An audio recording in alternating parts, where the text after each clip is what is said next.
एक चीज़ आपने अभी कही कि इस्लाम इज़ पीस, ये मतलब ये दावा अक्सर लोग करते हैं कि इस्लाम अमन का मज़हब है, उस पर आगे बात करेंगे, मेरे पास क्वेश्चन है उससे रिलेटेड। लेकिन अगर किसी को ये बताना हो या कोई ये बताए कि इस्लाम क्या है 2 मिनट में, किसी को कुरान नहीं पढ़ना, इतना बड़ा कोई इतनी मोटी किताब नहीं पढ़ेगा कोई, या फिर कोई घंटे का लेक्चर नहीं सुनता है आजकल, आजकल रील का बड़ा शॉर्ट चल रहा है, आप जानते हैं।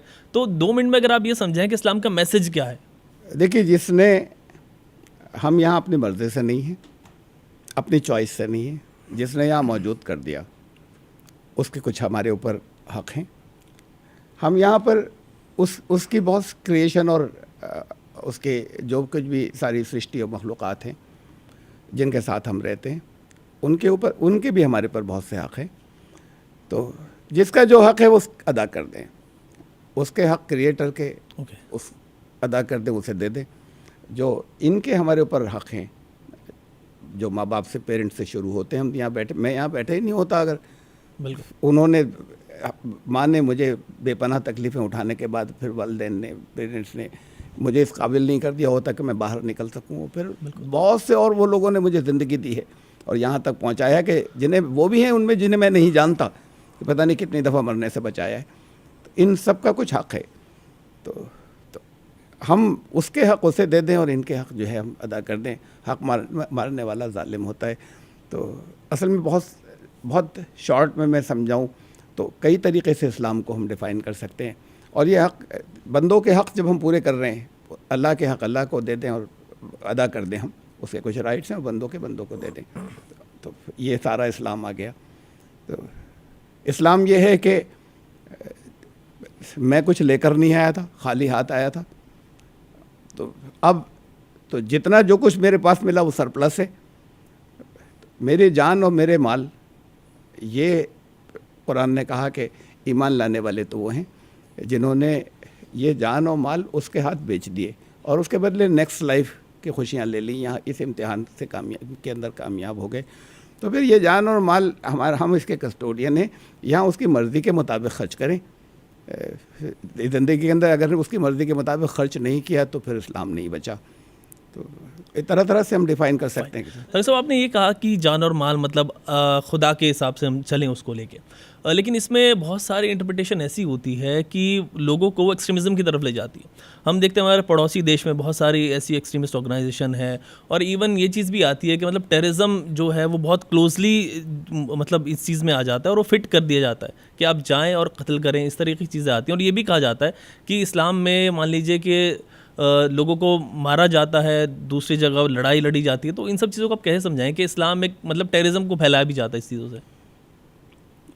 कि टेररिज्म को, पहले तो मैं इसे क्लियर कर दूं कि टेररिज्म को जैसा कि चारों तरफ पब्लिसिटी है, सिर्फ इस्लाम से जोड़ना या सिर्फ मुसलमान हैं, इस बड़ी तादाद में इस वक्त टेररिस्ट ऑर्गेनाइजेशंस जो हैं आसपास के एज के अंदर वो हैं जो अपने आप को मुसलमान कहने वाले हैं, मुजाहिदीन कहते थे अपने आप को या कहते रहे हैं।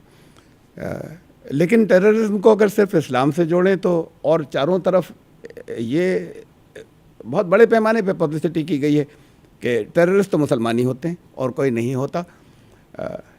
टेररिस्ट बुद्धिस्ट भी होते हैं, रहे हैं हिस्ट्री के अंदर, बहुत बड़े बड़े टेररिस्ट हिंदू भी होते हैं, बहुत बड़े बड़े रहे हैं टेररिस्ट। ये लिटे के टेररिस्ट जितने थे ये तमिलियन से हिंदू थे।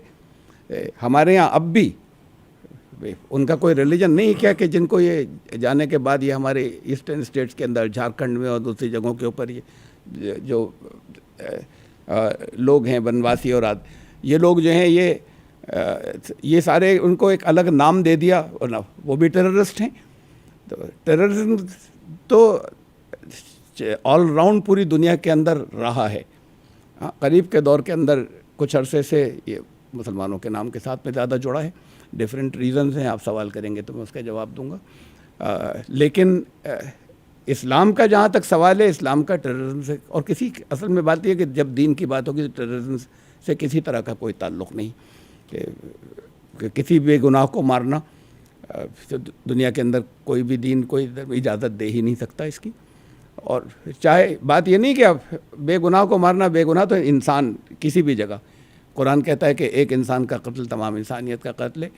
एक इंसान की जान बचाई, ज़िंदगी बचाई, यानी तो ऐसा है जैसे तमाम इंसानियत को बचा दिया। फ़कान्नमा अहयन्नास जमीआ, जैसे सारी दुनिया के इंसानों को, नस्ल इंसानी को ज़िंदगी दे दी। तो वो टेररिज्म की बात कैसे कर सकता है? ये इंड्यूस किया जाता है उन लोगों को जो कहीं फ्रस्ट्रेटेड हैं या कुछ इश्यूज़ होते हैं या कुछ रिएक्शंस होते हैं। इस्लाम रिएक्शंस के बहुत ख़िलाफ़ है, रिएक्शनरी फीलिंग्स के। तो उनके अंदर कुछ हालात के मुख्तलिफ़ जगहों पर रिएक्शंस होते हैं, महसूस करते हैं कि हमारी कम्युनिटी के साथ में या हमारे इस पर्टिकुलर नेशन के साथ में या किसी कास्ट के साथ में या क्रीड के साथ में या वाइट और ब्लैक होने के हिसाब से किसी कलर के साथ में हमारे साथ बहुत डिस्क्रिमिनेशन हो रहा है। उनको कुछ लोग एक्सप्लॉइट करते हैं। एक्सप्लॉइट करने के बाद फिर उनको रिलीजियस के नाम के ऊपर ज़रा ज़्यादा आसानी से एक्सप्लॉइट कर लिया जाता है। तो जब वो डायरेक्ट कुरान से नहीं जुड़े हुए हैं तो फिर उनको समझाया ही जाता है कि सीधे जन्नत के अंदर जाओगे, तुम जाने के बाद इन लोगों को मारोगे। तो ये बेकसूरों को मारना तो बहुत बड़ा जुर्म है, बहुत भयानक जुर्म है। उनको भेजने वाले भी जहन्नमी, वो ख़ुद भी जहन्नमी, जो बेकसूरों को किसी जगह पर कहीं पर मारते हैं।